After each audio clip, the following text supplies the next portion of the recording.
అందరికీ నమస్కారం. నేను Swaroopa Putlapalli. Welcome to Suman TV. కర్ణాటకలోని ప్రముఖ పుణ్యక్షేత్రమైన ధర్మస్థల పరిసర ప్రాంతాల్లో శవాల పూడ్చివేతకు సంబంధించిన మిస్టరీ కొనసాగుతోంది.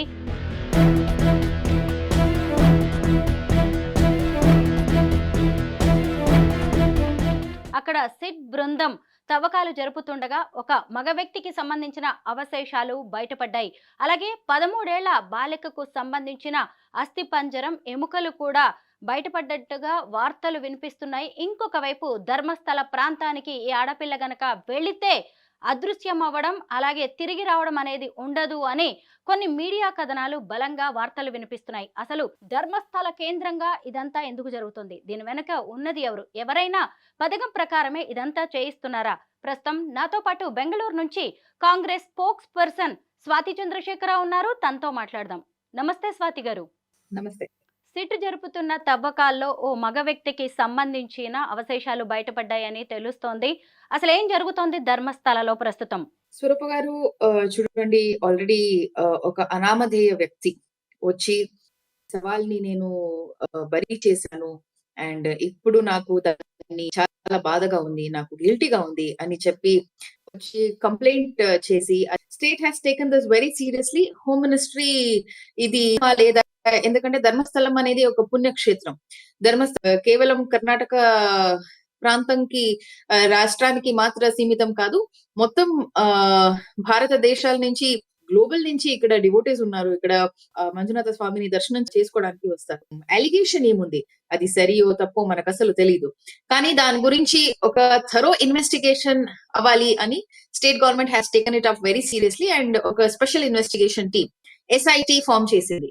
సో ఎస్ఐటి ఫామ్ అయిన తర్వాత మీడియాలో కావచ్చు, సోషల్ మీడియాలో కావచ్చు, రకరకాల గాసిప్స్, రూమర్స్ దీని గురించి మనకు వస్తూ ఉంది. అండ్ మనకు తెలుసు కూడా. కానీ మనకు తెలిసిన రెండు మెయిన్ కేసెస్ గురించి నేను మాట్లాడాలి అంటే, ఒకటి 2012-13 లో జరిగిన సౌజన్య మర్డర్ కేస్. 2 నెలల మున్న జరిగిన ఒక వ్యక్తి హత్య. అండ్ అతను ఎవరు ఏంటి అని ఆల్రెడీ ఐడెంటిఫై చేశారు. వాళ్ళు ఇంటి వాళ్ళు కూడా కంప్లైంట్ ఇచ్చారు. అండ్ వాడు అసలు బ్రతకలేదు అనే ఒక కన్ఫర్మేషన్ అయితే మనకు ఒక 2 months ముందు మనకు తెలిసింది. అండ్ ఇప్పుడు ప్రస్తుతం దొరికిన ఒక డెడ్ బాడీ ఏదుందో అది ఈ వ్యక్తిది సవ అనే ఒక ఇన్ఫర్మేషన్ అయితే ప్రస్తుతం మనకు దొరికింది. But what ever said and done, when SIT is in force. So నేను ఒక ప్రభుత్వాన్ని రిప్రజెంట్ చేస్తూ, నేను కాంగ్రెస్ స్పోక్స్ పర్సన్ అయ్యి, ఒకటైతే చాలా very clear, SIT complete report ఇయ్యే వరకు దీని గురించి మాట్లాడడం అసలు it makes no sense. Because ఎందుకంటే బయట ఉన్న రిపోర్టర్స్ ఏదైనా చెప్పొచ్చు, ఏదైనా మాట్లాడొచ్చు, ఏదైనా రిపోర్ట్స్ ఇవ్వచ్చు. కానీ ఎస్ఐటి ఏ రిపోర్ట్స్ ఫైనల్ గా ఇస్తుందో దట్ ఇస్ ఫైనల్. సో అతను ఒక 13 ప్లేసెస్ ని ఐడెంటిఫై చేసి 13 సవాల్ ఇక్కడ ఉంది, అండ్ దాన్ని మీరు ఎక్స్కవేట్ చేస్తే అక్కడ సవాలు దొరుకుతుంది, లేదా అట్లీస్ట్ వాళ్ళు అస్థి దొరుకుతుంది అని అతను చెప్పాడు. సో దాని మీద SIT has taken it up seriously. And 2 రోజుల నుంచి అక్కడ గ్రేవ్ ని డిక్ చేయడం, ఇవన్నీ పని జరుగుతుంది. కానీ ఎంత దొరికింది, ఏది దొరికింది, what is the final result, ఇది వాట్ ఎస్ఐటి చెప్పిన తర్వాతనే మనం చెప్పగలుగుతాం. స్వాతి, ఒక 13 ఏళ్ల బాలికకు సంబంధించిన స్కెలిటన్ కూడా దొరికినట్టుగా చెబుతున్నారు. ఆ పాప మీద ఇన్నర్స్ లేవు, ఒంటి మీద గాయాలున్నాయని చెబుతున్నారు. అయితే ప్రభుత్వ ప్రతినిధిగా ఇలాంటి వాటికి కూడా ఒక క్లారిటీ ఇవ్వాల్సిన బాధ్యత మీ మీద ఉంది. దీనికి సంబంధించి మీరేం చెప్తారు? తప్పకుండా స్వరూప, అక్కడ ఏదైనా ప్రమాదం జరిగింది అనేది ప్రూవ్ అయితే అసలు will be the first one to take the action. కానీ ఇప్పటి వరకు ఏది అలాంటి ఇన్ఫర్మేషన్ యాక్చువల్లీ ఎస్ఐటి నుంచి గవర్నమెంట్ కో లేదంటే హోమ్ మినిస్టర్ కో దొరకలేదు. బయట ఉన్న మీడియా రిపోర్ట్స్ కావచ్చు. మీకు తెలుసు, ఒక చిన్న గ్రామం ధర్మస్థలం అనేది, చాలా ఒక పల్లెటూరు. కానీ దాంట్లో కొంచెం మోడర్న్ పల్లెటూరు అని మనం చెప్పొచ్చు. సో ఒక చిన్న పల్లెటూరులో కావచ్చు, కానీ ఇప్పుడు అర్బన్ లో అయినా ఇలాంటి ఒక ఇన్సిడెంట్ జరిగితే, మన పక్కింట్లో ఇలాంటి ఇన్సిడెంట్స్ జరిగితే ఎన్ని రూమర్స్ బయటొస్తాయి, ఎన్ని కథలు బయటొస్తాయని మనకు తెలుసు. సో ఒక పల్లెటూరులో ఇలాంటి ఇన్సిడెంట్ జరుగుతుంది అండ్ మొత్తం కంట్రీ మీడియా దీని గురించి అవగాహన పెట్టింది అండ్ దాని గురించి ఇన్ఫర్మేషన్ తీయాలి అని ప్రయత్నం చేస్తుంది. సో ఇలాంటి పరిస్థితిలో, ఇలాంటి సందర్భంలో చాలా రూమర్స్ బయట వస్తుంది. కానీ I request media to not bug, especially serious medias కావచ్చు, మెయిన్ స్ట్రీమ్ మీడియాస్ కావచ్చు, ఇలాంటి రూమర్స్ ని మీరు బ్యాక్ చేసుకోకుండా please wait for SIT reports. ఒక మాజీ పారిశుద్ధ్య కార్మికుడు చెప్పిన దాని ప్రకారం ఇదంతా జరుగుతోంది. ధర్మస్థల మీద చాలా పెద్ద ఇష్యూ అయితే మొదలైంది. అయితే ఇతనెవరు? ఎన్ని రోజులు అక్కడ పనిచేశాడు?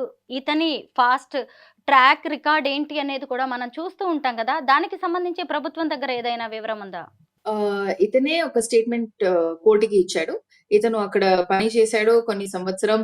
దాని తర్వాత కొన్ని సంవత్సరం బయటున్నాడు. అక్కడ పని చేయలేదు. ఒక రిపోర్ట్ అయితే ధర్మస్థలం నుంచి మనకొచ్చిన రిపోర్ట్ అయితే వాళ్ళే వీడిని పని నుంచి తీసేశారు అనే ఒక రిపోర్ట్ ఉంది. దాని తర్వాత వీడే లేదు నేను తప్పు చేశాను అనే ఒక గిల్ట్ తో బయట వచ్చేసాడు అనే ఒక రిపోర్ట్ ఇతను స్టేట్మెంట్ ఇతను ఇచ్చాడు. So at the end of the day అతను ఏది చెప్తున్నాడో ఈ 7 ఇప్పుడు 7 బరియల్ ప్లేసెస్ ని బరియల్ ప్లేస్ అని కూడా యాక్చువల్లీ చెప్పడం సరియో తప్పో నాకు తెలియదు, because it is based on the statement.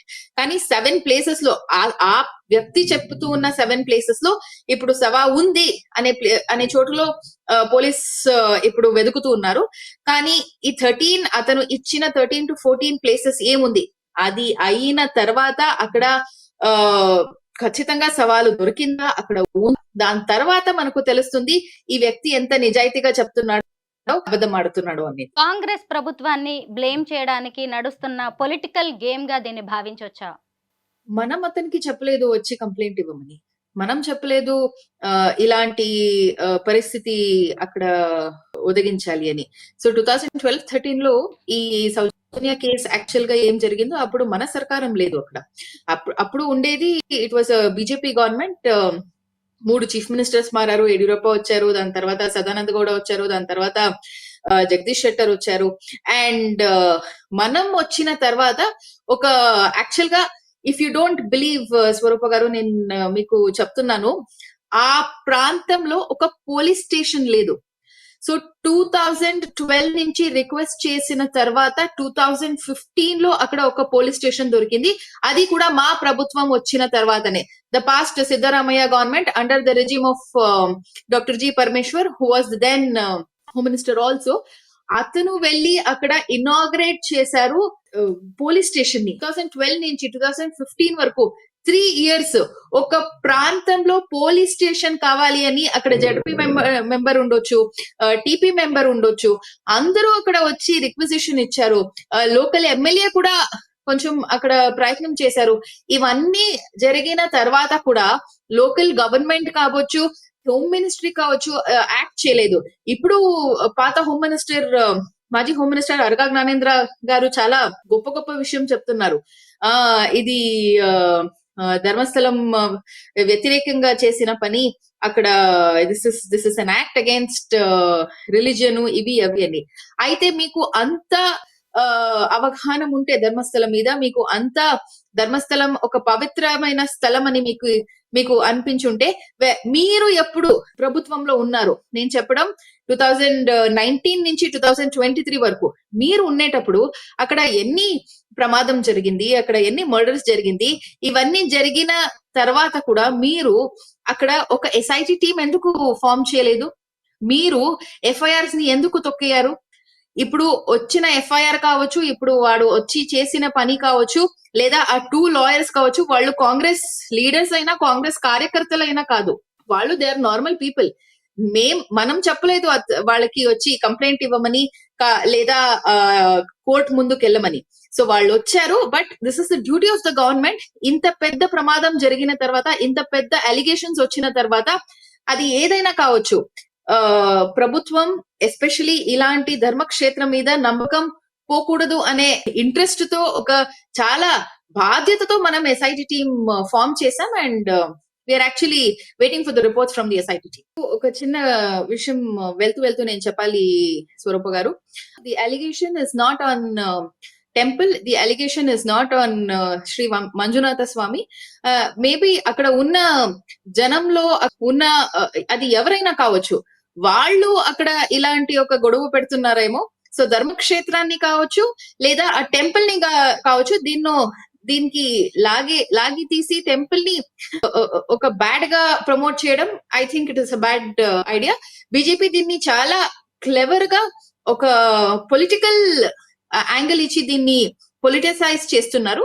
So it is better BJP దీన్ని యాక్చువల్ గా టెంపుల్ ని వాళ్ళకి అస్సలు హిందూ ధర్మం మీద నమ్మకం ఉంటే, ఆ దేవస్థానం మీద భక్తి ఉంటే, ఆ మంజునాథ స్వామి మీద అస్సలైన నమ్మకం ఉంటే, వాళ్ళు దీన్ని పొలిటిసైజ్ చేయకుండా అసలు నిజాన్ని ఏముందో దాన్ని బయటపడడానికి వాళ్ళు సహకారం చేయాలి నేను కోరుకుంటున్నాను. ప్రశాంతతకు, పర్యాటకానికి, ఆధ్యాత్మికతకు నెలవైన ధర్మస్థలం మీద ఇలాంటి ఆరోపణలు అలాగే విమర్శలు రావడం అనేది బాధాకరం. త్వరలోనే ఈ మిస్టరీ వీడాలని కోరుకుందాం. Thank you so much Swathi Chandrashekar గారు.